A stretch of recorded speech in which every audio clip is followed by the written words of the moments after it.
नमस्कार मित्रों, जय हिंद, वंदे मातरम। अध्ययन इंफोटेनमेंट के बिहार स्पेशल सीरीज में मैं चंद्रवर्धन आपका हार्दिक अभिनंदन करता हूं। आज हम लोग देख रहे हैं बिहार स्पेशल मॉडर्न हिस्ट्री। ठीक है, बिहार स्पेशल मॉडर्न हिस्ट्री हम लोग देखने जा रहे हैं, जिसका फर्स्ट पार्ट हम लोग देख चुके हैं और सेकेंड पार्ट यह होगा और इसके बाद थर्ड पार्ट आएगा जो कि लास्ट पार्ट होगा और बिहार का आधुनिक इतिहास भी खत्म हो जाएगा। इससे पहले हम लोग एंशिएंट पढ़ चुके हैं और मेडिएवल पढ़ चुके हैं। ठीक है, तो ये सारा इतिहास आपका खत्म हो जाएगा बिहार स्पेशल का। और ये तीनों वीडियोज देख करके, सारे जितने भी वीडियोज हैं वो सारे देख करके आपको बहुत से ज़्यादा लाभ होने वाला है, क्योंकि आप जानते हैं कि बिहार जो पीसीएस है, बीपीएससी जो है, उसमें जो आधुनिक भारत का इतिहास पूछा जाता है या इतिहास पूछा जाता है वह बिहार से रिलेटेड पूछा जाता है। भारत से रिलेटेड बहुत कम क्वेश्चन होते हैं भारतीय इतिहास से, और बिहार के इतिहास से ही अधिकतर प्रश्न होते हैं। वैसे ही अगर भूगोल हम लोग देखते हैं तो बिहार के भूगोल से अधिकतर प्रश्न होते हैं, विश्व के भूगोल या फिर भारत के भूगोल से क्वेश्चंस कम होते हैं। ठीक है, तो इतिहास हो या भूगोल हो या अर्थव्यवस्था हो, यह सब आपका बिहार स्पेशल पढ़ना बहुत ज़्यादा जरूरी है।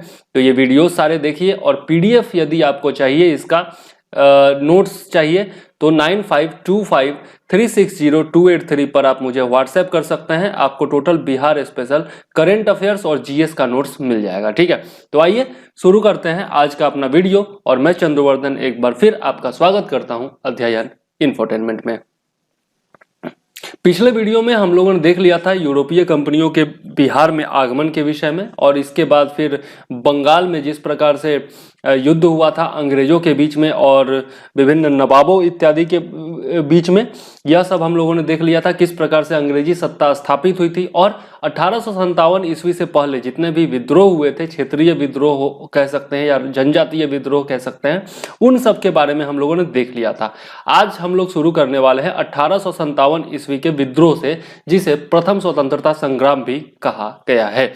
ठीक है, और इसमें जो बिहार का मेनली योगदान था उसके बारे में हम लोग पढ़ने वाले हैं। ठीक, और इसके बाद फिर हम लोग आगे चलेंगे और फिर देखेंगे खिलाफत आंदोलन, असहयोग आंदोलन, चंपारण सत्याग्रह इत्यादि के बारे में। ठीक, तो आइए शुरू करते हैं। अगर हम 1857 के विद्रोह की बात करें तो बिहार में 1857 की क्रांति 7 से 12 जून को रोहिणी गांव, देवघर जिला जो कि वर्तमान झारखंड में है, और देवघर को कौन नहीं जानता है, बाबा बैद्यनाथ के लिए प्रसिद्ध है देवघर। तो देवघर में सैनिकों के विद्रोह से शुरू हुआ था, जहां पर 32वीं इन्फेंट्री रेजिमेंट का मुख्यालय था। तो इंपॉर्टेंट है, सबसे पहले बिहार में 32वीं इन्फेंट्री रेजिमेंट के मुख्यालय से जो है देवघर से, रोहिणी गांव से विद्रोह की शुरुआत हुई थी। यह इंपॉर्टेंट पॉइंट है। इस विद्रोह में क्या हुआ कि लेफ्टिनेंट नॉर्मन लेस्ली और सर्जन डॉक्टर ग्रांट को मार डाला गया। ठीक है, फलस्वरूप मेजर मैकडोनाल्ड द्वारा विद्रोह को सख्ती से कुचला गया और 16 जून को तीनों विद्रोही सैनिकों को फांसी दे दी गई। ठीक है, तो यह भी पूछा जा सकता है कि जो प्रथम विद्रोह शुरू हुआ था उसको किसने दबा दिया, तो मेजर मैकडोनाल्ड ने दबा दिया। और यह भी पूछा जा सकता है कि कौन कौन मारे गए थे, तो नॉर्मन लेस्ली और डॉक्टर ग्रांट मारे गए थे। ठीक है, तो उसके बाद देखते हैं तो 3 जुलाई 1857 को गुरहट्टा मोहल्ला पटना सिटी के एक पुस्तक विक्रेता पीर अली के नेतृत्व में अंग्रेजों के विरुद्ध संघर्ष शुरू हुआ था। तो पीर अली का भी नाम बहुत ही ज्यादा इंपॉर्टेंट है, यह भी याद रखिएगा। बिहार में अफीम व्यापार के एजेंट आर लायल ने विद्रोह को दबाने का प्रयास किया, लेकिन अपने सैनिकों सहित मारा गया। ठीक है, ये जो पीर अली का विद्रोह हुआ था इसके बारे में हम बात कर रहे हैं कि इसको दबाने का कोशिश किया था आर लायल ने, लेकिन वह जो है अपने सैनिकों सहित मारा गया। कमिश्नर टेलर, और अंत में जो है कमिश्नर टेलर ने विद्रोह को बलपूर्वक दबा दिया। पीर अली का घर बर्बाद कर दिया गया तथा उन्हें और 16 अन्य व्यक्तियों को फांसी दे दी गई थी। तो यहां पर टोटल 17 व्यक्तियों को फांसी एक साथ दी गई थी। इंपॉर्टेंट पॉइंट है, याद रखिएगा। कमिश्नर टेलर ने ऐसा किया था, विद्रोह को दबाया था। ठीक है, आगे देखते हैं। पीर अली के अदम्य उत्साह एवं धैर्य की प्रशंसा जो है टेलर ने अपनी पुस्तक आवर क्राइसिस में भी की है। यह भी इंपॉर्टेंट पॉइंट है। ठीक है, कि पीर अली ने विद्रोह को बलपूर्वक दबाया तो था, लेकिन पीर अली का जो साहस था, अदम्य धैर्य था, साहस था, उत्साह था, उसका प्रशंसा जो है टेलर ने अपने पुस्तक में किया है। कुछ असंतुष्ट विद्रोही सैनिकों ने मुजफ्फरपुर में भी 25 जुलाई 1857 ईस्वी को कुछ अंग्रेज अधिकारियों को मार डाला था। ठीक है, इंपॉर्टेंट पॉइंट है, याद रखिएगा। 25 जुलाई 1857 को विद्रोही सैनिकों ने मुजफ्फरपुर में भी जो है अंग्रेज अधिकारियों को मार डाला था। और उसी दिन दानापुर में 3 रेजिमेंटों के सैनिक विद्रोही हो गए और उन्होंने शाहाबाद जिला पहुंचकर जगदीशपुर के जमींदार बाबू कुंवर सिंह के साथ मिलकर विद्रोह आरंभ किया था। तो दानापुर इन्फेंट्री जो है, दानापुर में जो रेजिमेंट्स हैं इन्फेंट्री जो है, वहां पर ही आपका चर्बी वाला कारतूस आया था। ठीक है उसी चर्बी वाले कारतूस के कारण आप जानते ही हैं कि 1857 के विद्रोह का तात्कालिक कारण वही था। तो यहाँ पर भी बिहार में जो तात्कालिक कारण था वो यही था कि दानापुर में इन्फेंट्री में वही चर्बी वाला कारतूस आया था और उसको मुंह में दबा करके और उसको तोड़ना पड़ता था और बारूद भरना पड़ता था। ठीक है, तो उसमें जो खबर फैल गई थी, अफवाह थी या क्या था पता नहीं, लेकिन खबर फैल गई थी कि उसमें जो है गाय के चर्बी का और सूअर के चर्बी का उपयोग किया गया है। तो इससे जो है हिंदू और मुसलमान दोनों के भावनाओं को ठेस पहुंची थी और फिर जो है विद्रोह शुरू हो गया था, है ना। तो यहां पर भी वही हुआ था। अब दानापुर के बारे में हम लोगों ने देखा, दानापुर में 3 रेजिमेंट के सैनिक जो है वो विद्रोही हो गए और शाहाबाद जिला पहुंचकर जगदीशपुर के जमींदार बाबू कुंवर सिंह के साथ मिलकर उन्होंने विद्रोह प्रारंभ कर दिया। 30 जुलाई को सरकार ने तत्कालीन सारण, तिरहुत, चंपारण और पटना जिलों में सैनिक शासन लागू कर दिया। ठीक है, तो कहां कहां सैनिक शासन लागू हुआ था, यह इंपॉर्टेंट पॉइंट है, याद रखिएगा। अगस्त माह में क्या हुआ कि भागलपुर में भी विद्रोह भड़क उठा। अगस्त माह में विद्रोह की चिंगारी जो है वह भागलपुर में भी भड़क उठी और विद्रोहियों ने गया पहुंचकर वहां कैद 400 लोगों को मुक्त करा लिया। टिकारी राज पर हमला करके 10,000 रुपए लूट लिए गए और तत्पश्चात ये सैनिक रोहतास और सहसराम क्षेत्र के जमींदारों से जाकर मिल गए। शीघ्र ही राजगीर, बिहार शरीफ, गया एवं अन्य क्षेत्रों में भी विद्रोह की चिंगारी भड़क उठी, लेकिन उन्हें जल्दी ही दबा दिया गया। ठीक है, तो कहां कहां से किस प्रकार से शुरू हुआ, किन किन क्षेत्रों से होकर के विद्रोह गया, यह भी बहुत इंपॉर्टेंट पॉइंट है। कभी कभार क्या होता है कि सीरीज क्रम पूछ लिया जाता है कि कहां से शुरुआत हुई और किस तरफ जो है वह विद्रोह की चिंगारी गई, है ना। यह भी क्वेश्चन पूछा जा चुका है पहले, तो याद रखिएगा।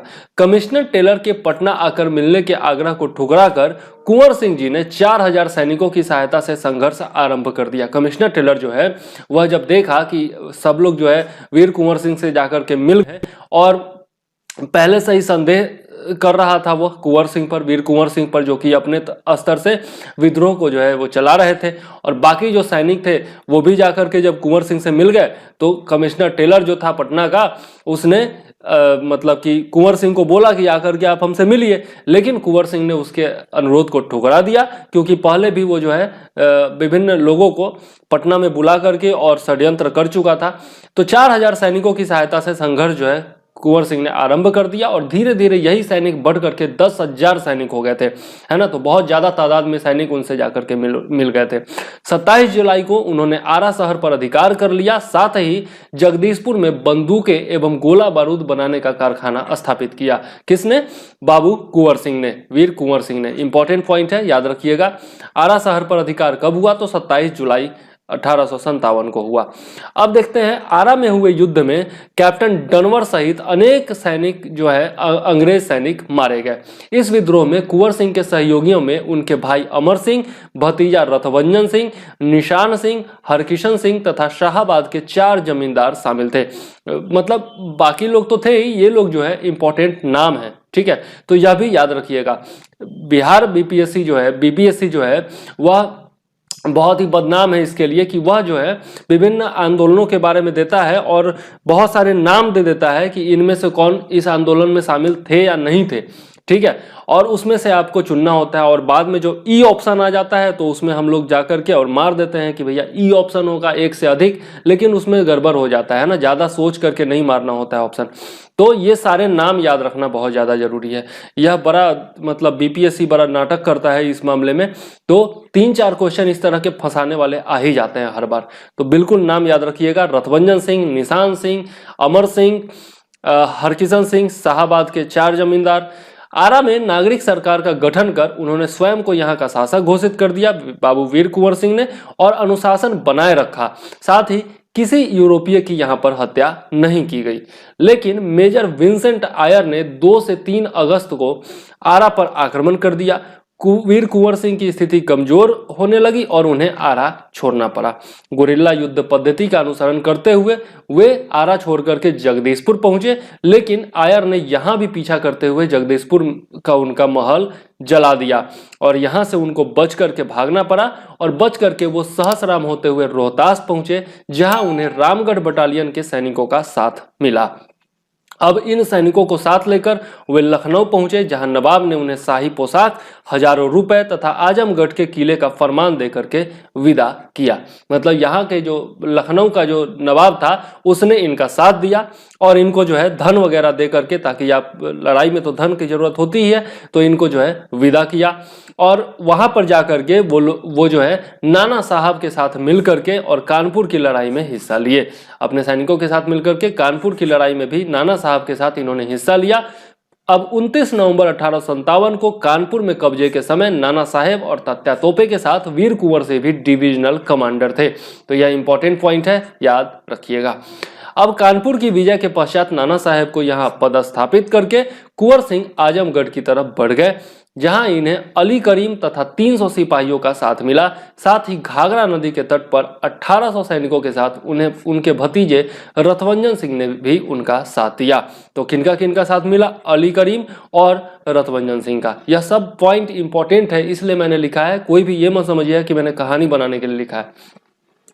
आजमगढ़ पर अधिकार करने के क्रम में अरतौलिया के मैदान में 22 मार्च 1858 को कर्नल मिलमैन के नेतृत्व वाली अंग्रेजी सेना से भीषण संघर्ष हुआ, जिसके पश्चात आजमगढ़ के किले पर अधिकार हो गया।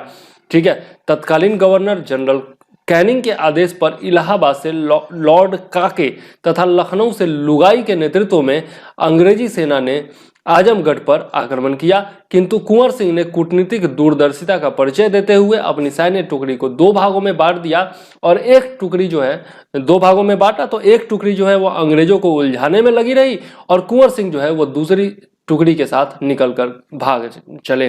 ठीक है, 20 अप्रैल 1858 ईस्वी को गाजीपुर के मन्नाहौर गांव पहुंचे, जहां विजेता की तरह उनका स्वागत हुआ तथा सेना सहित गंगा नदी पार करने हेतु नौका की भी व्यवस्था की गई। ठीक है, अब जो है डगलस के नेतृत्व में अंग्रेजी सेना ने यहां पर भी आक्रमण कर दिया। हालांकि वे गंगा नदी पार कर गए, लेकिन हाथ में गोली लगने के कारण उन्हें अपना एक हाथ गंवाना पड़ा और ये इतने वीर थे कि अपने दूसरे हाथ से अपने घायल हाथ को उन्होंने खुद ही काट डाला अपने तलवार से और फिर जो है वो आगे बढ़ते रहे। घायल अवस्था में ही अंग्रेजों ने से लोहा लेते हुए वे 22 अप्रैल 1858 को अपने गांव जगदीशपुर पहुंचे, लेकिन कैप्टन ली ग्रांट के नेतृत्व में सेना ने यहां पर भी धावा बोल दिया और अंग्रेजों के साथ भीषण संघर्ष हुआ। हालांकि अंग्रेज जगदीशपुर पर अधिकार करने में असफल रहे, लेकिन अपने जीवन के अंतिम युद्ध में विजय के उपरांत शिवपुर घाट नदी पार करते समय तोप के गोले से घायल हो गए और 3 दिन के बाद 25 अप्रैल 1858 ईस्वी को मां भारती के इस वीर सपुत्र की शहादत हो गई। तो 25 अप्रैल 1858 ईस्वी को वीर कुंवर सिंह शहीद हो गए और इसके बाद जो है कुंवर सिंह की मृत्यु के बाद उनके भाई अमर सिंह ने संघर्ष को आगे बढ़ाया और शाहाबाद पर अंग्रेजों का नियंत्रण कभी भी नहीं हुआ, जब तक कि आपका 1858 ईस्वी में महारानी विक्टोरिया के क्षमादान के बाद जो है इन विद्रोहियों ने हथियार डाल दिया। क्योंकि 1858 में क्या हुआ कि जो भी शक्ति थी, मतलब कंपनी की जो शक्ति थी उसको छीन लिया गया और जो सत्ता था उसका हस्तांतरण सीधे ब्रिटिश क्राउन को कर दिया गया, है ना। तो उस समय महारानी विक्टोरिया ने जितने भी विद्रोही थे उनको क्षमादान दे दिया था और इस प्रकार से जो है हम लोग देखते हैं कि वीर कुंवर सिंह का योगदान 1857 के युद्ध में बहुत ही ज्यादा था, है ना। उन्होंने अपनी शहादत दे करके भी अपने गांव और विभिन्न इलाकों को अंग्रेजों से मुक्त कराया था और जीवन के अंतिम युद्ध में भी उन्हें पराजय नहीं मिली थी। अगर वो घायल नहीं होते तो वो बूढ़ा शेर पता नहीं कौन कौन से और क्षेत्रों को जीत जाता। तो देख लेते हैं असफलता के क्या कारण थे। 1857 ईस्वी के युद्ध के संग्राम के असफलता के क्या कारण थे? तो मजबूत संगठन एवं नेतृत्व का अभाव था यहाँ पर। ठीक है, मतलब कि कोई केंद्रीय नेतृत्व नहीं था। उस समय जो मुगल शासक था वह दे सकता था आपका नेतृत्व दे सकता था, लेकिन वह खुद ही बहुत ज़्यादा कमज़ोर था, तो वह केंद्रीय नेतृत्व दे पाने में सफल नहीं हो पाया। इस कारण से अलग अलग क्षेत्रों में छुटपुट छिटपुट विद्रोह तो हुए, लेकिन वह विद्रोह जो है वह एक होकर के बहुत बड़ा मतलब कि वो विस्फोट नहीं कर पाया। ठीक है, छोटा छोटा चिंगारी बन करके रह गया। तकनीकी या अत्याधुनिक अस्त्रों के मुकाबले पारंपरिक हथियारों का उपयोग, जो अंग्रेज थे उनके पास अत्याधुनिक हथियार उपलब्ध थे, तोप के गोले वगैरह थे, मतलब कि जो बंदूकें थी वह भी बहुत ही ज़्यादा मॉडर्न थी, जबकि जो हमारे यहाँ के लोग थे वो या तो मामूली हथियारों से का उपयोग कर रहे थे, या फिर तलवार वगैरह का पारंपरिक जो अस्त्र शस्त्र थे उनका उपयोग कर रहे थे, या फिर अंग्रेजों से ही छीने हुए थोड़े बहुत जो बंदूक वगैरह थे उन्हीं का उपयोग वो कर रहे थे। तो इतने सारे बंदूकों के आगे कहाँ तलवार चलने वाली थी, है ना। तो ये दिक्कत हो गई। विद्रोहियों में परस्पर संवादहीनता, अब उस समय संचार व्यवस्था इतनी ज़्यादा वो तो थी नहीं कि भैया अंग्रेज उधर से आ रहे हैं तो यहाँ से फ़ोन कर दिया कि हाँ अंग्रेज आ रहे हैं भैया अपना तैयारी रखना, ऐसा तो हो नहीं सकता। तो उस समय जो है परस्पर संवादहीनता की भी स्थिति थी। ठीक है, पर्याप्त जन समर्थन भी इस विद्रोह को नहीं मिल सका था, है ना। विभिन्न जो जमींदार वगैरह थे या फिर जो बुद्धिजीवी वर्ग था यह सब बाहर ही रहा था, और अनेक जो है वो चापलूस भी थे, अंग्रेजों के खबरी भी बने हुए थे बहुत सारे लोग, तो बहुत सारे गद्दार भी थे, जयचंद भी थे जिन्होंने अंग्रेजों का साथ दिया था। बिहार के अनेक जमींदारों जैसे बेतिया और हथुआ के राजा, सुरसंड और पंडोल के जमींदार, मुजफ्फरपुर के महंत परिवार आदि ने अंग्रेजों का साथ दिया था। बुद्धिजीवी वर्ग का सीमित और नगण्य योगदान था इसमें। बुद्धिजीवी वर्ग क्या कर सकते थे, जो आपका अनेक बुद्धिजीवी वर्ग का अलग से उनका मतलब कि अपना रुतबा होता है, अपना जन समर्थन होता है, तो वो लोग यदि चाहते तो आम जनमानस को भी इस विद्रोह से जोड़ सकते थे, लेकिन उन्होंने साथ नहीं दिया। उनका योगदान जो था वह बिल्कुल ही सीमित था या फिर नगण्य योगदान था। तो यह भी जो है एक कारण हो गया, है ना, असफलता के कारणों में। अब देख लेते हैं 1857 के विद्रोह का परिणाम क्या हुआ। तो राष्ट्रीय भावना का विकास हुआ एवं अंग्रेजी शासन के खिलाफ विद्रोही परंपरा की शुरुआत हुई, और यहाँ से जो है लोगों के बीच जो है विद्रोह की भावना जरूर जगी थी अंग्रेजी शासन के विरुद्ध। कंपनी का शासन जो है वो समाप्त हो गया और सत्ता जो है वह सीधा ब्रिटिश क्राउन को हस्तांतरित कर दिया गया। मतलब सीधा जो है महारानी के हाथों में सत्ता जो है भारत की चली गई थी। देसी रियासतों की सम्मानजनक स्थिति, वैधानिक रूप से ब्रिटिश शासन के अधीन हो गया था जो देसी रियासत है वो, और देसी रियासतों ने जो है मतलब कि अंग्रेजों का साथ दिया था एक तरह से कह सकते हैं, तो उनकी जो है सम्मानजनक स्थिति हो गई थी। क्योंकि चापलूस थे तो भैया अब चापलूसों को तो थोड़ा बहुत मतलब कि कुत्तों को थोड़ी बहुत बोटी तो डाली ही जाती है, तो अंग्रेजों ने ऐसा ही किया।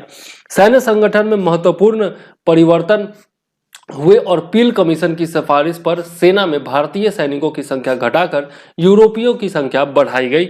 उच्च पदों पर तथा तोपखानों में भारतीयों की नियुक्ति बंद कर दी गई। जाति, क्षेत्र या समुदाय के आधार पर रेजिमेंटों का निर्माण किया गया ताकि एकता में कमी हो। अब अलग अलग समुदाय के लोग एक ही रेजिमेंट में होते थे तो सामुदायिक जो है मतलब कि सांप्रदायिक जो है एकता बनी रहती थी। लेकिन अब क्या कर दिया, हिंदू का रेजिमेंट अलग, मुसलमान का रेजिमेंट अलग, हिंदू में भी सिखों का रेजिमेंट अलग, तो मतलब कि राजपूत रेजिमेंट अलग, तो ये रेजिमेंट अलग, वो रेजिमेंट अलग, मतलब कि इस प्रकार से अलग अलग रेजिमेंटों में बांट दिया गया धर्म जात वर्ग के आधार पर। ठीक है, ताकि उनमें एकता का अभाव रहे। समाज सुधार कार्यक्रम चलाए गए, सती प्रथा का उन्मूलन, विधवा विवाह को समर्थन इत्यादि जो है समाज सुधार कार्यक्रम चलाए गए, ताकि जो है मतलब कि विद्रोह की जो भावना थी उसको कुछ हद तक कम किया जा सके, है ना। फूट डालो एवं राज करो की नीति का प्रादुर्भाव यहाँ से होने लगा, क्योंकि अंग्रेजों को भी पता चल गया था कि जो देसी रियासत है या फिर जो राजा वगैरह हैं, जमींदार वगैरह में उनमें आपसी एकता ही नहीं है, तो वो उनके बीच में अगर फूट डाला जाए तो ये जो विद्रोह का चिंगारी बार बार उठता है उसको और ज़्यादा दबाया जा सकता है। ठीक है, तो इस कारण से फूट डालो एवं राज करो की नीति का प्रादुर्भाव हुआ। उसी प्रकार देखते हैं व्हाइट मेंस बर्डन थ्योरी का भी जन्म यहाँ से हुआ था। व्हाइट मेंस बर्डन थ्योरी कहने का मतलब यह है कि अंग्रेज जो है वह सर्वश्रेष्ठ है, मतलब उनकी गोरी चमड़ी है तो वो सर्वश्रेष्ठ है, उनके लिए अलग से रेल का डब्बा होगा, उसमें काले लोग मतलब कि भारतीय लोग नहीं घुस पाएंगे, है ना। Men's and dogs and Indians are not allowed, इस प्रकार से लिखा जाता था, है ना। तो भारतीयों को जो है कमतर आंका जाता था और उनके लिए जो है अलग से प्रावधान किए जाते थे। व्हाइट मैन को जो है, जो अंग्रेज थे, उनके लिए बेहतरीन प्रावधान होते थे हर जगह, रेल के डब्बों में, सिनेमा घरों में, विभिन्न सभागृहों में, है ना। तो ये जो है व्हाइट मैन बर्डन थ्योरी कहा जाता है इसको। आगे देख लेते हैं अब राष्ट्रीय आंदोलन में बिहार की भूमिका के बारे में, है ना। तो हर एक जो भी आंदोलन हुआ था उसमें बिहार की महत्वपूर्ण भूमिका जरूर रही थी, और प्रत्येक जितने भी आंदोलन हुए थे, चाहे वो गांधी जी के द्वारा चलाए गए हों या फिर क्रांतिकारी आंदोलन हो, उसमें बिहार ने बढ़ चढ़ करके भाग लिया था। तो इसी क्रम में सबसे पहले हम लोग देख लेते हैं होम रूल आंदोलन के बारे में। 1916 ईस्वी में यह जो है शुरू हुआ था। स्वदेशी आंदोलन की समाप्ति हो चुकी थी। स्वदेशी आंदोलन जैसा हम लोग जानते हैं कि 1905 में बंग भंग हुआ था, बंगाल का विभाजन किया गया था लॉर्ड कर्जन के द्वारा, और इसी के बाद जो है स्वदेशी आंदोलन चलाया गया था। तो स्वदेशी आंदोलन की समाप्ति के पश्चात राष्ट्रीय राजनीति में शून्यता को भरने के साथ ही अप्रासंगिक हो चुके नरमपंथी राजनीति के मद्देनजर कांग्रेस में शामिल हुई एनी बेसेंट तथा मांडले जेल से रिहा तिलक ने सुसप्त पड़े कांग्रेस को एकजुट करके राजनीतिक आंदोलन को पुनर्जीवित करने का प्रयास किया। उन्होंने आयरलैंड के होम रूल लीग की तरह भारत में भी स्वशासन की मांग के साथ आंदोलन चलाया। कहने का मतलब यह है कि जब आपका स्वदेशी आंदोलन जो है वो समाप्त हो गया, तो उसके बाद जो है एक प्रकार की राजनीतिक शून्यता आ गई थी, और कांग्रेस भी जो है वह धीरे धीरे करके शिथिल पड़ चुका था। एक तो नरमपंथी और गर्मपंथी अलग हो चुके थे, है ना। तो गर्मपंथी दल जो है वो अपना क्रांतिकारी दल वगैरह बना करके और अलग से अपनी भूमिका निभा रहे थे, और इधर जो है आपका जितने भी नरमपंथी थे वो बड़ा ही शिथिल पड़ चुके थे। मतलब कि केवल जो है आपका अंग्रेजों को वो देना, मतलब कि दरख्वास्त देना और अंग्रेजों के द्वारा ठुकराया जाना, यही सब चल रहा था। लेकिन उसी बीच जो है मांडले जेल से तिलक भी जो है वो रिहा हो चुके थे, बाल गंगाधर तिलक, और इधर एनी बेसेंट भी जो है वो कांग्रेस में शामिल हो चुकी थी। तो दोनों ने क्या किया, एक बार फिर से राजनीतिक आंदोलन को पुनर्जीवित करने का प्रयास किया, और आयरलैंड में जो होम रूल लीग चल रहा था, स्वशासन की मांग चल रही थी, तो उसी के तर्ज पर भारत में भी होम रूल लीग की स्थापना का निर्णय लिया। अब एनी बेसेंट ने अपने अखबारों में, जो कि था न्यू इंडिया और कॉमनवेल्थ, तो याद रखिएगा न्यू इंडिया अखबार किसका था, एनी बेसेंट का था, और कॉमनवेल्थ अखबार किसका था, तो एनी बेसेंट का था। पूछा जा सकता है और पूछा भी गया है पहले, है ना। तो ये इसी कारण से 28 अप्रैल 1916 में तिलक ने पुणे में तथा 3 सितंबर 1916 को एनी बेसेंट ने मद्रास में होम रूल लीग की स्थापना की। बहुत ही इंपॉर्टेंट पॉइंट है, पूछा जा चुका है कई बार, तो याद जरूर रखिएगा। और इसी वर्ष भारत को स्वशासन का अधिकार दिलाने के लिए केंद्रीय विधान परिषद के 19 सदस्यों ने सरकार को ज्ञापन भी दिया था, और इस ज्ञापन पर हस्ताक्षर करने वालों में बिहार के मजहरूल हक भी शामिल थे। बहुत ही इंपॉर्टेंट पॉइंट है, याद रखिएगा कि स्वशासन से संबंधित ज्ञापन देने वाले सदस्यों में मतलब कि कौन शामिल थे बिहार से, तो मजहरूल हक शामिल थे। 16 दिसंबर 1919 को पटना में मजहरूल हक के नेतृत्व में बिहार में होम रूल लीग की स्थापना हुई। यह भी बहुत ही इंपॉर्टेंट पॉइंट है, 16 दिसंबर 1919 याद रखिएगा, और मजहरूल हक याद रखिएगा। अब इस होम रूल लीग के अध्यक्ष बिहार में कौन थे, तो मजहरूल हक थे, और मंत्री कौन बनाए गए थे, चंद्रवंशी सहाय बनाए गए थे, तथा उपाध्यक्ष कौन थे, तो सरफराज हुसैन थे। यह तीनों नाम जरूर याद रखिएगा। और अन्य सक्रिय सदस्यों के बारे में देखें तो हसन इमाम और पूर्णेंदु नारायण सिन्हा। तो यह क्वेश्चन अगर यदि पूछा जाए कि बिहार में होम रूल लीग से कौन कौन संबंधित थे, तो मान लिया कि इसमें से 4 ऑप्शन दे दिया जाए और एक अलग से ऑप्शन दे दिया जाए और पूछ दिया जाए, है ना, तो यह सारा नाम जो है जरूर याद रखिएगा, ठीक है। चंपारण सत्याग्रह के कारण चंपारण को छोड़ करके अन्य सभी हिस्सों में आंदोलन का प्रभाव पड़ा। चूंकि चंपारण में जो है इसी समय में चंपारण सत्याग्रह चल रहा था, तो गांधी जी ने चंपारण के लोगों को होम रूल लीग में शामिल होने से रोक दिया था। हालांकि उन्होंने एनी बेसेंट की प्रशंसा जरूर की थी और आंदोलन को अपना समर्थन अन्य जगहों पर जरूर दिया था। अब मुजफ्फरपुर में जनकधारी प्रसाद तथा सारण में बजरंग सहाय एवं तारणी प्रसाद सहाय के नेतृत्व में होम रूल आंदोलन चला था। तो यह भी पूछा जा सकता है ना, क्वेश्चन पूछ दिया जाएगा कि मुजफ्फरपुर में कौन किन के नेतृत्व में होम रूल आंदोलन चला, सारण में किसके नेतृत्व में चला, है ना, तो यह सब जो है पूछ दिया जा सकता है, इसलिए यह भी पॉइंट इंपॉर्टेंट है, याद रखिएगा। बीपीएससी अक्सर ऐसे प्रश्न पूछती है। बिहार में होम रूल आंदोलन के सदस्य घड़ी की चेन के साथ जस्ता यानी कि जिंक का एक बिल्ला पहनते थे जिस पर अंग्रेजी में होम रूल लिखा होता था। इसी दौरान एनी बेसेंट 2 बार पटना आई। पहली बार 18 अप्रैल 1918 को पटना आकर उन्होंने सभा को संबोधित किया, जिसका विषय क्या था? विश्व युद्ध में सहायता के बदले स्वशासन की मांग। उस समय प्रथम विश्व युद्ध चल रहा था, 1914 से 18 तक जो चला था। तो इसी दौरान जो है मतलब कि अंग्रेजों ने वादा भी किया था कि यदि आप लोग हमारा साथ देते हैं प्रथम विश्व युद्ध में और मतलब कि जीत जाते हैं हम, अंग्रेज यदि जीत जाते हैं तो भारतीयों को बहुत सारी रियायतें दी जाएंगी। और भारतीयों ने साथ दिया था प्रथम विश्व युद्ध में, है ना। तो अंग्रेज गांधी जी को तो मतलब कि रिक्रूटिंग एजेंट भी कहा जाता है इसके लिए, क्योंकि उन्होंने जो है भारतीयों को जो है प्रथम विश्व युद्ध में भाग लेने के लिए प्रोत्साहित भी किया था। तो स्वशासन की मांग की जाने लगी कि भैया हमने आपका साथ दिया है तो आप जो है हमें स्वशासन दीजिए। दूसरी बार 25 जुलाई 1918 को पटना आकर के उन्होंने संवैधानिक सुधारों से संबंधित प्रस्तावों पर विचार विमर्श भी किया था। 25 जुलाई 1918 को एनी बेसेंट दोबारा पटना आई थी। हालांकि भारत तथा बिहार में इसे व्यापक समर्थन नहीं मिला, तथापि इसने भावी राष्ट्रीय आंदोलन का एक आधार जरूर तैयार किया।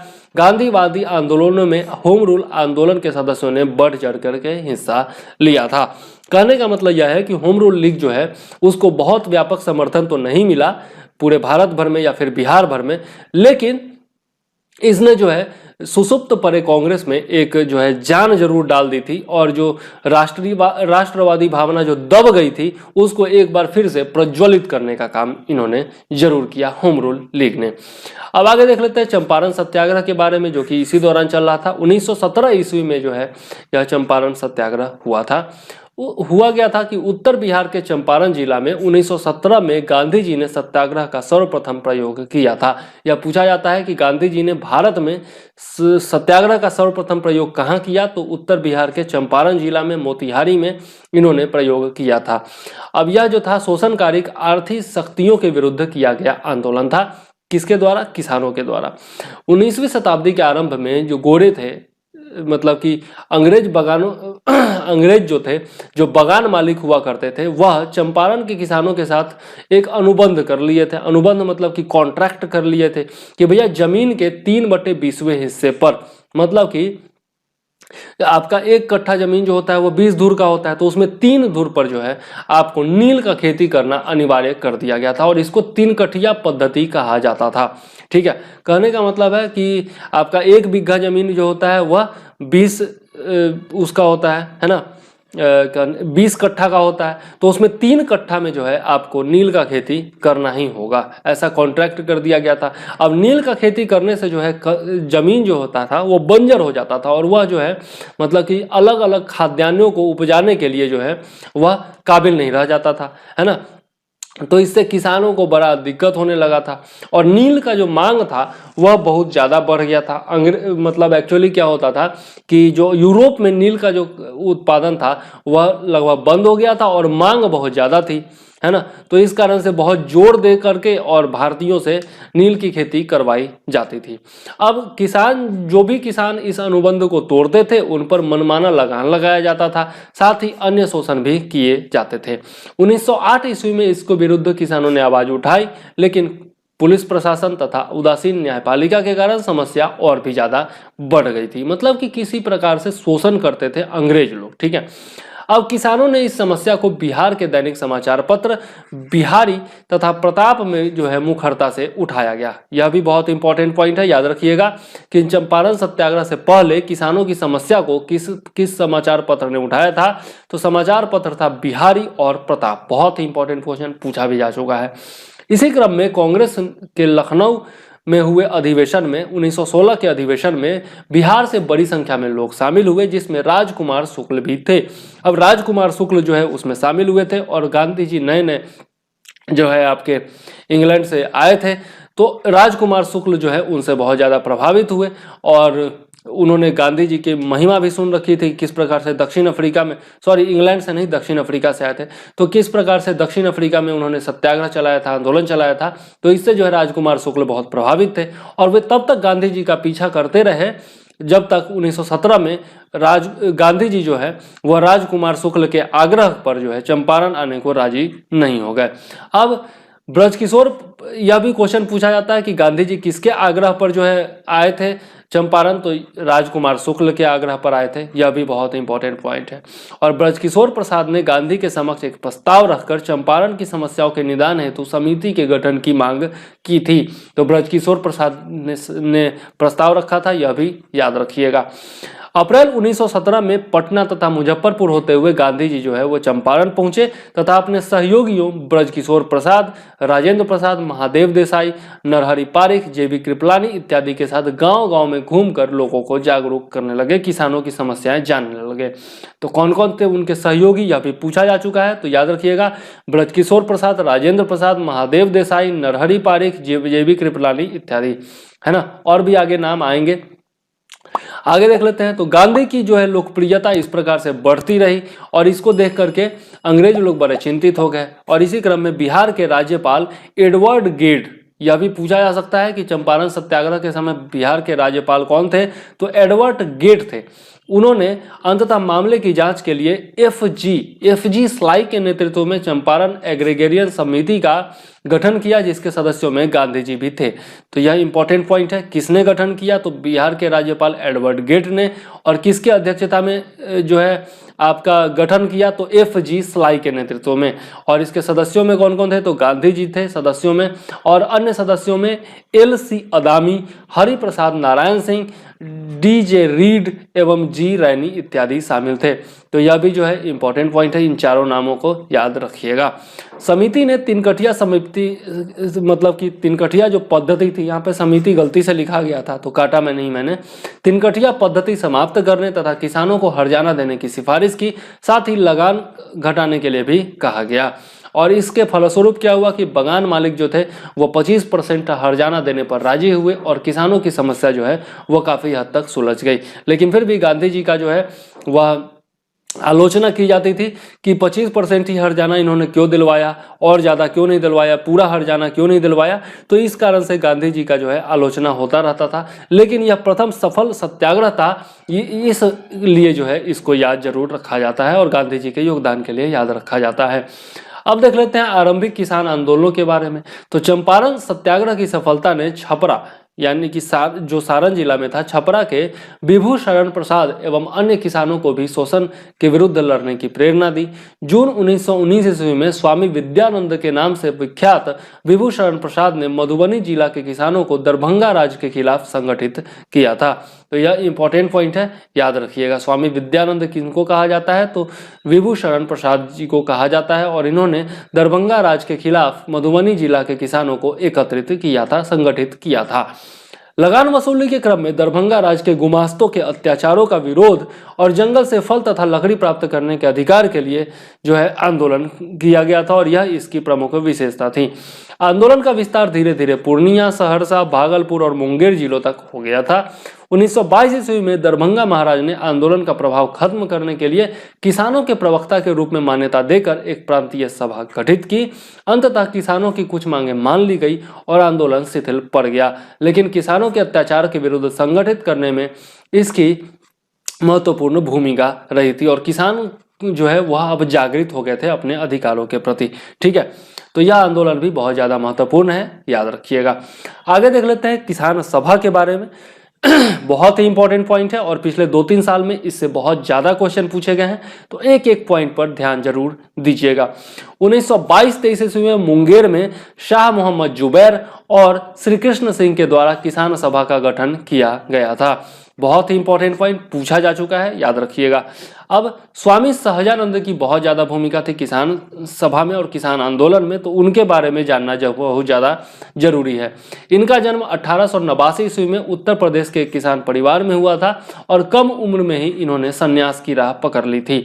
4 मार्च 1928 ईस्वी को बिहटा, जो कि पटना के आसपास है, तो बिहटा में स्वामी सहजानंद सरस्वती ने किसान सभा की औपचारिक रूप से स्थापना की थी। इंपॉर्टेंट पॉइंट याद रखिएगा, ठीक है।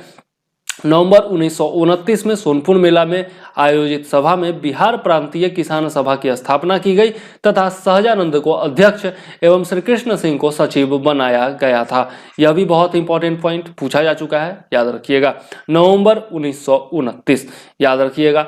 आगे देख लेते हैं। यमुना काजी तथा गुरु सहायलाल को जो है मंडलीय सचिव बनाया गया था बिहार प्रांतीय किसान सभा का। यह भी याद रखिएगा। यमुना काजी और सहायलाल मंडल जो है गुरु सहायलाल, इन दोनों का भी नाम जरूर याद रखिएगा। इसे बिहार के गांवों तक फैलाने में कार्यानंद शर्मा, राहुल सांकृत्यायन, पंचानन शर्मा, यदुनंदन शर्मा आदि वामपंथी नेताओं का भी योगदान रहा था। तो ये चारों नाम भी बिल्कुल मत भूलिएगा, पूछा जा चुका है। इसी वर्ष 1929 ईस्वी में ही सरदार पटेल जी जो है वह भी बिहार की यात्रा पर आए थे और किसानों में राजनीतिक चेतना जगाने का प्रयास किए थे। 1929 के ईस्वी के अंत तक इस संगठन मतलब बिहार प्रांतीय किसान सभा की गतिविधियां जो है वो व्यापक स्तर पर दिखाई देने लगी। हाजीपुर, मुजफ्फरपुर आदि में किसानों की जो सभा आयोजित की गई उसमें किसानों की व्यापक भागीदारी देखने को मिली। और किसानों की प्रमुख मांगे क्या हुआ करती थी, यह भी इंपॉर्टेंट है। तो नहर शुल्क में कमी की जाए, माल गुजारी में कमी की जाए और सरकारी कर्मचारियों के भ्रष्टाचार पर रोक लगाई जाए, ठीक है, और जो शोषण करते हैं उस पर रोक लगाई जाए। आंदोलन की बढ़ती लोकप्रियता को देखते हुए 1932 में एक जमींदार समर्थक राजनीतिक दल यूनाइटेड पॉलिटिकल पार्टी की स्थापना की गई थी। तो यह भी इंपॉर्टेंट है, हो सकता है पूछ दिया जाए। यूनाइटेड पॉलिटिकल पार्टी की स्थापना कब की गई, तो 1932 ईस्वी में की गई। किस लिए की गई, तो जमींदारों के समर्थन के लिए। अब जमींदारों ने क्या किया, जहानाबाद में एक सभा के दौरान किसानों पर हमले कराए। अब उसकी जांच के लिए 1933 ईस्वी में किसान सभा के द्वारा एक जांच समिति का गठन कर किसानों की दयनीय दशा के प्रति ध्यान आकृष्ट किया गया। किसका, तो कांग्रेस का, है ना, इंपॉर्टेंट पॉइंट है, यह भी याद रखिएगा। जांच समिति का गठन कब किया गया था, 1933 ईस्वी में, और क्यों किया गया था, तो जहानाबाद के सभा में किसानों पर हमले कराए गए थे जमींदारों के द्वारा, इसके लिए किया गया था। आगे देख लेते हैं। 1935 ईस्वी में किसान सभा ने जमींदारी उन्मूलन का प्रस्ताव रखा। बहुत इंपॉर्टेंट पॉइंट है कि जमींदारी उन्मूलन का प्रस्ताव किसान सभा ने कब रखा था, तो 1935 ईस्वी में रखा था। आगे देख लेते हैं। तो रामानंद मिश्रा, कार्यानंद शर्मा, राम वृक्ष बेनीपुरी, यदुनंदन शर्मा इत्यादि सहयोगियों के साथ सहजानंद सरस्वती जो है अब किसान आंदोलन के सर्वमान्य नेता के रूप में लोकप्रिय हो चुके थे। कार्यानंद शर्मा के नेतृत्व में मुंगेर जिला में बहरिया ताल या फिर बकास्त आंदोलन चलाया गया था। बकास्त आंदोलन किसने चलाया था, कहां चलाया था, यह पूछा जा चुका है। तो कार्यानंद शर्मा के नेतृत्व में चलाया गया था मुंगेर जिला में, याद रखिएगा। बहरिया ताल या फिर बकास्त आंदोलन पूछा जा चुका है, बहुत इंपॉर्टेंट पॉइंट। 1936 ईस्वी में लखनऊ में स्वामी सहजानंद सरस्वती की अध्यक्षता में आपका अखिल भारतीय किसान सभा का गठन किया गया था। यह भी कई बार पूछा जा चुका है, तो याद रखिएगा। स्वामी सहजानंद की अध्यक्षता में अखिल भारतीय किसान सभा का गठन हुआ था। प्रोफेसर NG रंगा को इसका महासचिव बनाया गया था। यह भी पूछा जा चुका है, तो यह भी इंपॉर्टेंट है। प्रोफेसर NG रंगा का भी नाम याद रखिएगा। अब क्या हुआ कि जवाहरलाल नेहरू के सहयोग से कांग्रेस के मंच पर भी किसानों की समस्याओं को उठाया गया तथा किसान सभा का कांग्रेस से अच्छा तालमेल शुरुआत में बन गया था।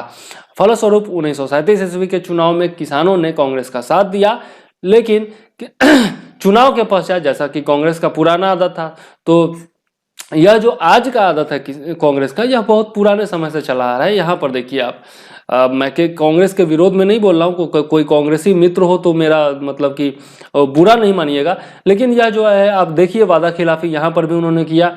अब जब जीत मिल गई, किसानों का साथ मिल गया और जीत मिल गई कांग्रेस को, तो उसके बाद जो है किसानों के प्रति जो है उदासीन हो गई सरकार। और साथ ही सारण, चंपारण तथा मुंगेर की जिला कांग्रेस समितियों ने अपने सदस्यों को किसान सभाओं में भाग लेने तक से रोक दिया था और किसान की समस्याओं के प्रति जो है कांग्रेसी मंत्रिमंडल बिल्कुल ही उदासीन हो गई। इस प्रकार किसान सभा और कांग्रेस की दूरियां बढ़ गई और सहजानंद सरस्वती ने स्वयं जो है स्वतंत्र रूप से कार्यवाही करने का रास्ता अपनाया था। किसानों का झुकाव जो है साम्यवादी दलों के प्रति हो गया और जमींदारी प्रथा के उन्मूलन तक यह आंदोलन जारी रहा था। आंदोलन जो है वो समाप्त नहीं हुआ था, हालांकि कांग्रेस ने सहयोग देने से इनकार कर दिया था, है ना, उदासीन हो गई थी कांग्रेस। ठीक, तो इस प्रकार से हम लोगों ने देखा किसान आंदोलनों के बारे में, किसान सभा के बारे में, जहां से बहुत सारे क्वेश्चन पूछे गए हैं। तो एक एक पॉइंट इंपॉर्टेंट है, जरूर याद रखिएगा। अब देख लेते हैं खिलाफत आंदोलन के बारे में, जो कि 1919 से 1923 ईस्वी तक चला था। अब किसी अंतरराष्ट्रीय मुद्दे पर पहली बार भारत में छेड़ा गया यह आंदोलन था, क्योंकि यह जो है तुर्की के खलीफा का जो शोषण हो रहा था, मतलब कि मित्र राष्ट्रों के द्वारा, उसके बारे में यह आंदोलन था। ठीक है, तो पृष्ठभूमि देख लेते हैं, इसका बैकग्राउंड में क्या था। 1916 में लखनऊ अधिवेशन में कांग्रेस और मुस्लिम लीग के मध्य समझौता हो चुका था तथा राष्ट्रीय आंदोलन में दोनों सहयोगी बन गए थे। 1916 में लखनऊ अधिवेशन में यह हुआ था, यह भी पूछा जा चुका है, याद रखिएगा। उधर प्रथम विश्व युद्ध की समाप्ति के बाद अंग्रेज सरकार की कारगुजारियों से हिंदू एवं मुसलमान दोनों वर्ग असंतुष्ट थे। ठीक है, एक तो अंग्रेज सरकार ने बहुत सारे वादे किए थे जिससे वो मुकर चुकी थी, तो हिंदू भी उनसे असंतुष्ट थे। और दूसरी तरफ क्या हुआ था कि मित्र राष्ट्रों ने ऐसा कहा था, जिसमें अंग्रेज भी शामिल थे, अंग्रेजों ने यह मतलब कि विश्वास दिलाया था कि यदि मित्र राष्ट्रों की विजय होती है तो तुर्की के सुल्तान के साथ दुर्व्यवहार नहीं किया जाएगा। लेकिन जैसे ही युद्ध समाप्त हुआ 1918 में प्रथम विश्व युद्ध समाप्त हुआ, तो ऑटोमन साम्राज्य का जो है बंदरबाट शुरू किया गया। अब इससे क्या हुआ कि मुसलमानों में पूरा रोष व्याप्त हो गया, मतलब कि गुस्सा भर गया था। अब इसी गुस्से का फायदा उठाने के लिए गांधी जी जो है वो आगे आए और उन्होंने सोचा कि यदि अभी मुसलमानों का हम लोग साथ देते हैं तो हिंदू मुसलमान एक होकर के और राष्ट्रीय भावना से फिर जो है अंग्रेजों का मुखर विरोध कर पाएंगे। तो उन्होंने इस मतलब कि मौके को लपक लिया और आंदोलन की शुरुआत कर दी। 1919 से 20 ईस्वी में भारतीय मुसलमानों ने ब्रिटिश सरकार के विरुद्ध खिलाफत आंदोलन छेड़ दिया था। प्रमुख उद्देश्य क्या था, तो खलीफा की सर्वोच्चता को स्थापित करना तथा तुर्की साम्राज्य के बंटवारे के विरुद्ध खलीफा के पक्ष में जनमत तैयार करना। 1919 ईस्वी में अखिल भारतीय खिलाफत कमेटी की बैठक में गांधी जी को अध्यक्ष चुना गया तथा अंग्रेजी सरकार के समक्ष खलीफा से न्याय की मांग रखी गई थी। इंपॉर्टेंट पॉइंट है, याद रखिएगा। 16 फरवरी 1919 को अब बिहार में देख लेते हैं कि खिलाफत आंदोलन किस प्रकार से चला था। तो 16 फरवरी 1919 ईस्वी को पटना के में हसन इमाम की अध्यक्षता में बैठक हुई, जिसमें खलीफा के साथ दुर्व्यवहार के विरोध में जनमत बनाने की वकालत की गई थी। तो याद रखिएगा, इंपॉर्टेंट पॉइंट है, 16 फरवरी 1919 को हसन इमाम का नाम जरूर याद रखिएगा। मई 1920 ईस्वी में तुर्की के साथ सेब्रिज या फिर सेबराय की संधि कहते हैं इसको, वह की गई थी और इसके शर्तों के प्रकाशन के पश्चात ब्रिटिश विरोधी भावनाओं में उबाल आ गया था। गांधी ने इस संधि का विरोध करने का निर्णय किया तथा शांति स्थापना के उपलक्ष्य में मनाए जा रहे समारोह का बहिष्कार किया था। शांति स्थापना मतलब कि 1914 मतलब कि आपका प्रथम विश्व युद्ध के बाद जो शांति स्थापना हुई थी, तो उसके उपलक्ष्य में अनेक समारोह मनाए जा रहे थे अंग्रेजों के द्वारा, और गांधी जी को तो निमंत्रण दिया जाना ही था, क्या कि भैया एलिट वर्ग में थे वो, तो उनको जो है निमंत्रण दिया जा रहा था, लेकिन उन्होंने समारोह का बहिष्कार किया था। 30 नवंबर को पटना में हसन इमाम ने भी शांति समारोह के बहिष्कार का ऐलान किया तथा मौलाना आजाद के नेतृत्व में रांची में भी जो है इनका बहिष्कार किया गया था। तो इंपॉर्टेंट पॉइंट है, याद रखिएगा, मौलाना आजाद का नाम और हसन इमाम का नाम। 19 मार्च 1920 को पूरे बिहार में मुसलमानों ने हड़ताल का आयोजन किया। खिलाफत आंदोलन के प्रमुख नेता मौलाना शौकत अली ने पटना में आकर कई सभाओं को संबोधित किया। अब अप्रैल मई में मजहरुल हक ने मोतिहारी में सभाओं को संबोधित कर हिंदू मुस्लिम एकता की वकालत की और जो आपके ये मतलब कि समारोह हो रहे थे उनके बहिष्कार करने की भी मांग की थी। 15 से 16 मई 1920 को फुलवारी शरीफ में मुस्लिम उलेमाओं का सम्मेलन हुआ, यह याद रखिएगा, इंपॉर्टेंट पॉइंट है। इसमें अंग्रेजी सरकार से असहयोग संबंधी प्रस्ताव पारित हुआ और ऐसा ही प्रस्ताव बिहार प्रदेश कांग्रेस कमेटी तथा बिहार प्रादेशिक सभाओं के द्वारा भी पारित किया गया। मतलब अंग्रेजी सरकार से असहयोग किया जाएगा, ऐसा प्रस्ताव पारित हुआ। तो यहाँ पर याद रखिएगा कि असहयोग आंदोलन संबंधी प्रस्ताव जब राष्ट्रीय स्तर पर मतलब कि प्रस्ताव पारित हुआ था, उससे पहले ही बिहार में असहयोग आंदोलन का प्रस्ताव जो है वह पारित हो चुका था और यहाँ के लोगों ने असहयोग करना अंग्रेजों से शुरू कर दिया था। जून में पटना सिटी में गुलाम इमाम और उसके सहयोगियों ने सभाओं को संबोधित करते हुए ब्रिटिश सरकार से असहयोग करने और तुर्की पर आरोपित शर्तों की भर्त्सना करने का आह्वान किया था। याद रखिएगा, गुलाम इमाम का नाम। 1 अगस्त को पटना में आयोजित सभा में नूरुल हसन ने प्रांतीय विधायिका से त्याग पत्र दे दिया तथा साथ ही फुलवारी के शाह बदरुद्दीन ने शमसुल उलेमा की उपाधि त्याग दी और शाह सुलेमान ने अवैतनिक दंडाधिकारी का पद त्याग दिया था। अब खिलाफत और असहयोग आंदोलन जो है वह एक साथ सक्रिय हो गया था। इंपॉर्टेंट पॉइंट है, याद रखिएगा। यह भी पूछा जाता है कि कौन सा आंदोलन जो है वह एक साथ चला था, तो उसमें जो है ऑप्शन में दिया जाता है खिलाफत आंदोलन, असहयोग आंदोलन। इस प्रकार से आंदोलनों का जोड़ी बना करके ऑप्शन दिया जाता है, तो उसमें जो है खिलाफत आंदोलन और असहयोग आंदोलन जो है वह एक साथ चला था। यह बहुत ही इंपॉर्टेंट पॉइंट है, याद रखिएगा। आगे देख लेते हैं। हालांकि राष्ट्रीय स्तर पर असहयोग आंदोलन का प्रस्ताव कांग्रेस के कलकत्ता अधिवेशन में सितंबर 1920 में पारित किया गया था, किंतु बिहार में इससे पहले ही असहयोग का प्रस्ताव पारित हो चुका था। तो यह इंपॉर्टेंट पॉइंट है, याद रखिएगा कि असहयोग आंदोलन का प्रस्ताव कांग्रेस के किस अधिवेशन में पारित हुआ था, तो कलकत्ता अधिवेशन में सितंबर 1920 में पारित किया गया था। यह भी याद रखिएगा। जनवरी 1920 में गांधी तथा अली बंधुओं ने वायसराय से मिलकर खलीफा के प्रति दुर्व्यवहार का प्रश्न उठाया। साथ ही मोहम्मद अली ने इंग्लैंड में जाकर प्रधानमंत्री जॉर्ज लॉयड के समक्ष यही प्रश्न रखा था, लेकिन उन सबको जो है वो निराशा ही हाथ लगी थी। उधर असहयोग आंदोलन का जो प्रभाव है वह बढ़ता जा रहा था और खिलाफत का मुद्दा जो है धीरे धीरे उसके तले जो है वो दबने लगा था। और लेकिन साथ ही जो है खिलाफत आंदोलन से जुड़े नेताओं एवं संस्थाओं का दमन भी अंग्रेजी सरकार के द्वारा किया जा रहा था। तुर्की के मुस्तफा कमाल पाशा के द्वारा खलीफा का पद समाप्त करने के साथ ही खिलाफत का प्रश्न भी समाप्त हो गया और अंततः 1924 ईस्वी तक खिलाफत आंदोलन का भी अंत हो गया था। अब चूंकि तुर्की का जो खलीफा था मतलब कि मुस्तफा कमाल पाशा जो खलीफा हुआ करता था, उसने खलीफा का पद ही समाप्त कर दिया, तो भैया खिलाफत का कोई प्रश्न ही नहीं रह गया था, है ना। तो इस प्रकार से खिलाफत आंदोलन समाप्त हो गया। तो यह भी इंपॉर्टेंट पॉइंट है, याद रखिएगा। आंदोलन का प्रभाव क्या हुआ, यह बहुत इंपॉर्टेंट है। इस आंदोलन ने हिंदू मुस्लिम एकता की मिसाल कायम की। राष्ट्रीय आंदोलन में मुसलमानों की भागीदारी बढ़ी, है ना। चूंकि हिंदुओं ने भी इस आंदोलन में साथ दिया था, तो इसलिए जो है मतलब कि अंग्रेजों के द्वारा फूट डालो राज करो की राजनीति के मद्देनजर इस आंदोलन ने सांप्रदायिक एकता को सुदृढ़ जरूर किया था। तो यह जरूर याद रखिएगा, इंपॉर्टेंट पॉइंट है। यह जो है आपका मेंस के लिहाज से भी आपका 2-3 क्वेश्चन इसमें बन चुका है। चंपारण सत्याग्रह के बारे में हम लोगों ने डिटेल से पढ़ा है, तो चंपारण सत्याग्रह के बारे में यदि आपसे क्वेश्चन पूछा जाएगा तो आप आसानी से लिख सकते हो। खिलाफत आंदोलन के बारे में यदि क्वेश्चन पूछा जाएगा तो आप आसानी से लिख सकते हो। उसी प्रकार से किसान सभा या किसान आंदोलन के बारे में आपसे पूछा जाएगा तो वो भी आप आसानी से लिख सकते हो। आपका सहजानंद सरस्वती का बिहार के आंदोलन में योगदान जो है वह भी आप आसानी से लिख सकते हो। तो 3-4 जो है आपके मेंस के क्वेश्चन अभी तक हम लोग बता चुके हैं, और अब असहयोग आंदोलन जो पढ़ेंगे तो उसमें भी आपका एक मेंस का क्वेश्चन बन जाएगा। असहयोग आंदोलन के बारे में जो बिहार का योगदान था उसके बारे में आप आसानी से लिख सकोगे। तो इसमें न केवल पीटी बल्कि मेंस के लिहाज से भी यह इंपॉर्टेंट है, तो जरूर ध्यान से पढ़िएगा। 1920 से लेकर के 22 तक असहयोग आंदोलन चला था, ठीक है। 29 अगस्त 1918 को कांग्रेस ने अपने बंबई अधिवेशन में मॉन्टेग्यू चेम्सफोर्ड रिपोर्ट पर विचार किया, जिसकी अध्यक्षता बिहार में प्रसिद्ध बैरिस्टर हसन इमाम ने की थी।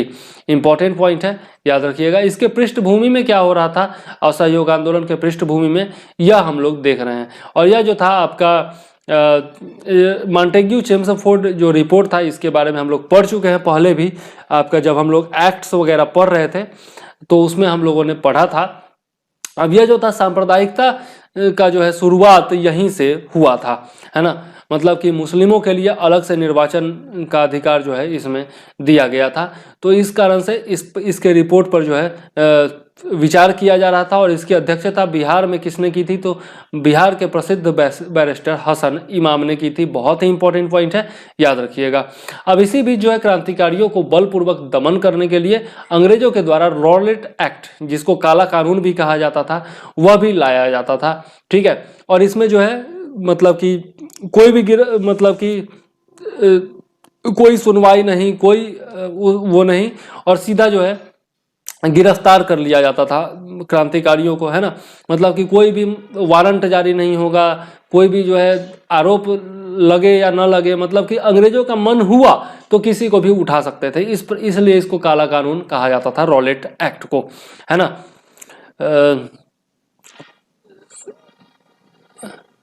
अब जो है ये रॉलेट एक्ट के उपबंधों का उपयोग करके जो है क्रांतिकारियों का बलपूर्वक दमन किया जा रहा था और इस कानून के खिलाफ गांधी जी के नेतृत्व में पूरे देश में जन आंदोलन छिड़ गया था तथा बिहार में 6 अप्रैल 1919 को हड़ताल हुई थी। तो यह भी इंपॉर्टेंट पॉइंट है कि रॉलेट एक्ट के खिलाफ बिहार में हड़ताल कब हुई, तो 6 अप्रैल 1919 को हुई थी। अब खलीफा के प्रति अन्याय हो रहा था उधर, है ना, इधर जलियांवाला बाग हत्याकांड हो चुका था 1919 में, रॉलेट एक्ट भी आ गया था उधर, है ना, और इसके खिलाफ जो है सरकार, अब इसके परिप्रेक्ष्य में सरकार के विरुद्ध असहयोग आंदोलन का आह्वान किया गया था। कहने का मतलब इतने सारे अन्याय हो रहे थे एक साथ, तो उस दौरान जो है असहयोग आंदोलन जो है अनिवार्य हो गया था। अब इसी के मद्देनजर सितंबर 1920 में कलकत्ता के कांग्रेस में विशेष अधिवेशन जो है वो बुलाया गया और गांधी जी के द्वारा असहयोग संबंधी प्रस्ताव पेश किया गया था। तो याद रखिएगा, प्रस्ताव कब पेश किया गया था? सितंबर 1920 में कलकत्ता में, ठीक है, जो कि विशेष अधिवेशन था कांग्रेस का। और इसका विरोध किया था चित्तरंजन दास ने और मदन मोहन मालवीय ने।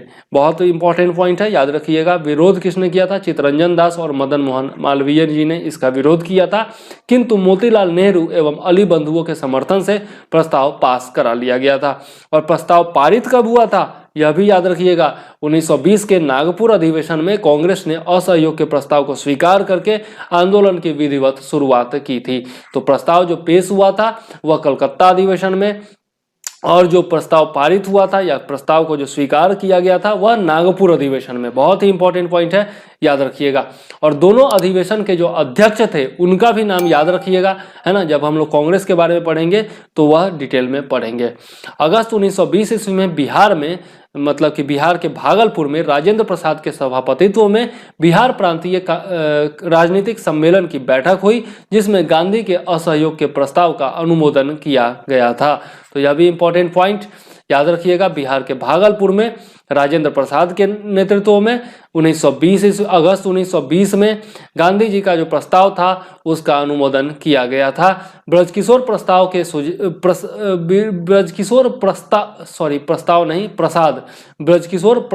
प्रसाद के सुझाव पर स्वराज्य के मुद्दे को भी असहयोग आंदोलन में सम्मिलित कर लिया गया था। तो यह भी याद रखिएगा कि आपका स्वराज का मुद्दा जो है वह किसने प्रस्तावित किया था असहयोग आंदोलन में? तो ब्रजकिशोर प्रसाद ने किया था। आगे देख लेते हैं। असहयोग आंदोलन के क्रम में मजहरुल हक, राजेंद्र प्रसाद, ब्रजकिशोर प्रसाद, मोहम्मद शफी दाऊदी और अन्य नेताओं ने विधायिका के चुनाव से अपनी उम्मीदवारी समाप्त कर दी तथा या वापस ले ली थी। तो यह भी इंपॉर्टेंट पॉइंट है, याद रखिएगा। कई अधिकारियों ने त्याग पत्र दे दिया तथा महेंद्र प्रसाद, जो कि राजेंद्र प्रसाद के भाई थे, अनुग्रह नारायण सिंह और ब्रजनंदन प्रसाद आदि ने अदालतों का बहिष्कार किया था। तो ये सारे नाम याद रखिएगा, बहुत ही ज्यादा इंपॉर्टेंट हैं। राजेंद्र प्रसाद के भाई महेंद्र प्रसाद ने राय साहब की उपाधि लौटा दी तथा अवैतनिक मजिस्ट्रेट के पद से इस्तीफा दे दिया था। यह भी इंपॉर्टेंट पॉइंट है। पटना लॉ कॉलेज के मोहम्मद शेर, बीएन कॉलेज के अब्दुल बारी एवं मोहम्मद शफी आदि छात्रों ने स्कूलों एवं कॉलेजों से अपने नाम कटवा लिए थे और इन छात्रों को वैकल्पिक शिक्षा के लिए पटना गया रोड पर राष्ट्रीय महाविद्यालय की स्थापना की गई तथा राजेंद्र प्रसाद इसके प्राचार्य बनाए गए थे। यह भी बहुत इंपॉर्टेंट पॉइंट, याद रखिएगा। उधर मजहरुल हक ने दीघा के पास अपने मित्र खैरू मियाँ की जमीन पर सदाकत आश्रम का निर्माण किया था, जो कालांतर में बिहार में राष्ट्रीय आंदोलन का मुख्यालय बन गया और बाद में जो है यह बिहार प्रदेश कांग्रेस कमेटी का भी मुख्यालय बना था। यह भी इंपॉर्टेंट पॉइंट है।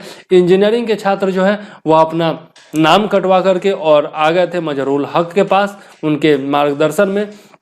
तो उन्हीं के लिए जो है सदाकत आश्रम का निर्माण किया गया था और यहाँ पर जो है सूत काटने वगैरह का काम किया जाने लगा। गांधी जी ने जो बताया था कि खादी का इस्तेमाल करो, सूत बनाओ, है ना, चरखा चलाओ, तो ये सब काम जो है यह सदाकत आश्रम में किया जाने लगा था। ठीक है, और यह बहुत ही इंपॉर्टेंट पॉइंट है, याद रखिएगा। किसके जमीन पर किया गया था? तो खैरू मियाँ के जमीन पर। किसने स्थापना की थी? तो मजहरुल हक ने की थी। कहाँ की थी? तो दीघा के पास, है ना। 6 फरवरी 1921 को राष्ट्रीय महाविद्यालय के प्रांगण में ही बिहार विद्यापीठ का उद्घाटन गांधी जी ने किया और इसके कुलाधिपति मजहरुल हक तथा कुलपति ब्रजकिशोर प्रसाद बनाए गए थे। यह भी बहुत इंपॉर्टेंट पॉइंट, याद रखिएगा। 30 सितंबर 1921 ईस्वी को मजरुल हक ने सदाकत आश्रम से ही द मदरलैंड नामक अखबार निकालना शुरू किया, जिसका उद्देश्य राष्ट्रीयता की भावना का प्रसार करना, असहयोग का जो कार्यक्रम हुआ करता था उसका प्रचार करना और हिंदू मुस्लिम एकता का उपदेश देना था। बहुत ही इंपॉर्टेंट पॉइंट पूछा जा सकता है, द मदरलैंड अखबार किसने निकाला था, कहाँ से निकाला था? तो मजरुल हक ने निकाला था, सदाकत आश्रम से निकाला था। उद्देश्य क्या था, यह भी पूछा जा सकता है। नवंबर 1921 में ब्रिटेन के युवराज के भारत आगमन के विरोध में बिहार प्रांतीय सम्मेलन के द्वारा बहिष्कार के प्रस्ताव का अनुमोदन किया गया। 27 नवंबर 1921 ईस्वी को बिहार प्रांतीय कांग्रेस समिति के द्वारा बिहार कौमी सेवक दल की स्थापना की गई। बहुत ही इंपॉर्टेंट पॉइंट याद रखिएगा, बिहार कौमी सेवक दल की स्थापना कब की गई? तो 27 नवंबर 1921 ईस्वी को की गई। इस आंदोलन के दौरान बिहार में शाहबाद जिले के डुमरांव में नशाबंदी आंदोलन चलाया गया तथा नशाखोरी छोड़ने की अपील की गई। तो पूछा जा सकता है नशाबंदी आंदोलन कहाँ चलाया गया था? तो बिहार के शाहबाद जिला में। यह भी इंपॉर्टेंट पॉइंट है, याद रखिएगा। इस आंदोलन के दौरान फरवरी 1922 ईस्वी में भागलपुर में झंडा कांड हुआ। यह भी बहुत इंपॉर्टेंट पॉइंट है, याद रखिएगा। अब इस झंडा कांड में भागलपुर में औद्योगिक प्रदर्शनी के दौरान यहाँ के ठेकेदारों ने राष्ट्रीय झंडा का प्रयोग किया, जिस पर अंग्रेज अधिकारियों ने आपत्ति दर्ज की थी और उनका दमन किया था। 22 दिसंबर को युवराज जो कि प्रिंस ऑफ वेल्स हैं, उनका आगमन पटना में हुआ था और इसके विरोध में शहर में हड़ताल का आयोजन किया गया था। तो प्रिंस ऑफ वेल्स का आगमन कब हुआ था? 22 दिसंबर 1920 को, याद रखिएगा। असहयोग आंदोलन में जो है अपने चरमोत्कर्ष की ओर अग्रसर था जब 5 फरवरी 1922 ईस्वी को चौरी चौरा जो कि उत्तर प्रदेश में है, गोरखपुर के नज़दीक, तो वहाँ पर जो है पुलिस थाने को जला दिया गया था और जिसके पश्चात जो है गांधी जी ने आंदोलन को स्थगित कर दिया। उन्होंने कहा कि भारत जो है अभी आज़ादी के लिए तैयार नहीं है। क्यों कहा, किस लिए कहा, क्यों आंदोलन वापस लिया, पता नहीं गांधी जी के दिमाग में क्या चल रहा था। कुछ लोग उन्हें गलत ठहराते हैं, कुछ लोग सही ठहराते हैं, भगवान जाने। लेकिन ऐसा हुआ था कि गांधी जी ने आंदोलन को शीघ्र ही वापस ले लिया और इससे जो है बहुत सारे लोग नाराज भी हुए थे, जिसमें भगत सिंह भी थे और उन्होंने जो है इसी के खिलाफ जो है अपना शस्त्र उठा लिया था। बहुत ही इंपॉर्टेंट पॉइंट है, याद रखिएगा। चौरा चौरी कांड जो कि मतलब कि बहुत ही ज़्यादा इम्पोर्टेंट माना जाता है। असहयोग आंदोलन यदि कुछ देर और चलता रहता तो हो सकता था कि हमें आज़ादी बहुत जल्दी मिल जाती। 10 मार्च जिस मतलब मेरे कहने का मतलब है कि जिस अहिंसा की रक्षा के लिए, जिस हिंसा के कारण उन्होंने असहयोग आंदोलन को रद्द कर दिया, मतलब वापस ले लिया, वही हिंसा तो आज़ादी के समय में हुई ना और गांधी जी कुछ नहीं कर पाए। तो यह सब जो है तर्क मुझे ठीक नहीं लगता है। पता नहीं और भी बहुत सारे लोग हो सकते हैं, जो भी हो। 10 मार्च 1920 ईस्वी को गांधी को गिरफ्तार कर लिया गया। 26 जुलाई को मजरूल हक को भी मदरलैंड में प्रकाशित एक लेख के लिए गिरफ्तार कर लिया गया। असहयोग आंदोलन में भागलपुर में दीप नारायण सिंह और मुंगेर जिला में मोहम्मद जुबैर तथा मुजफ्फरपुर में मोहम्मद शफी ने महत्वपूर्ण भूमिका निभाई। पूछा जा सकता है, याद रखिएगा, और बहुत बार पूछा भी जा चुका है। फुलवारी में मौलाना सज्जाद के द्वारा इमारत सरिया संस्था का गठन हुआ था। इंपॉर्टेंट पॉइंट है, याद रखिएगा। तिरहुत की स्थिति सर्वाधिक गंभीर थी असहयोग आंदोलन के दौरान। साथ ही आरा, गया, मुंगेर और किशनगंज तथा पूर्णिया जो है आंदोलन से सर्वाधिक प्रभावित हुए थे और पटना जो है वह असहयोग आंदोलन का प्रमुख केंद्र रहा था। ठीक है, तो इस प्रकार से असहयोग आंदोलन भी हम लोगों ने पढ़ा।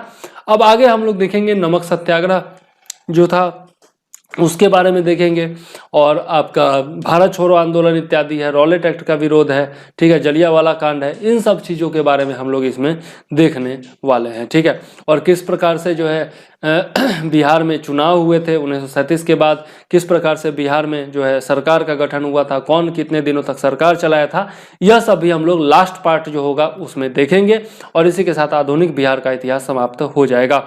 तो यह जो है पीटी के लिहाज से भी इंपॉर्टेंट है और मेंस के भी लिहाज से इंपॉर्टेंट है। तो बहुत ध्यान से एक एक लाइन सुनिएगा, पढ़िएगा और बहुत काम आने वाला है बीपीएससी में और आपका जो आगामी जितने भी बिहार के एग्जाम्स होने वाले हैं उसमें बहुत काम आने वाला है। तो यह वीडियो जरूर देखिए और पसंद आए तो लाइक कीजिए, शेयर कीजिए, सब्सक्राइब कीजिए और अपने दोस्तों को भी जोड़िए। यदि पीडीएफ चाहिए तो 9525 360283 पर आप मुझे व्हाट्सएप कर सकते हैं। और मात्र जो है 500 रुपये में मैं total Bihar special current affairs और जीएस का नोट जो है आपका, जिसमें इतिहास होगा, भूगोल होगा, अर्थव्यवस्था होगा, बिहार का बजट होगा, आर्थिक समीक्षा होगी, यह सब भी शामिल होगा। तो यह सब आपको पीडीएफ मिल जाएगा मात्र 500 रुपये में। और इससे जो है आपका 35 से 40 प्रश्न जरूर बन जाएगा। तो आप यदि लेना चाहते हैं तो जरूर ले सकते हैं, ठीक है। और अब जो है मुझे दीजिए इजाजत, अपने दोस्तों को जरूर जोड़िए, मुझे दीजिए इजाजत। जय हिंद, वंदे मातरम।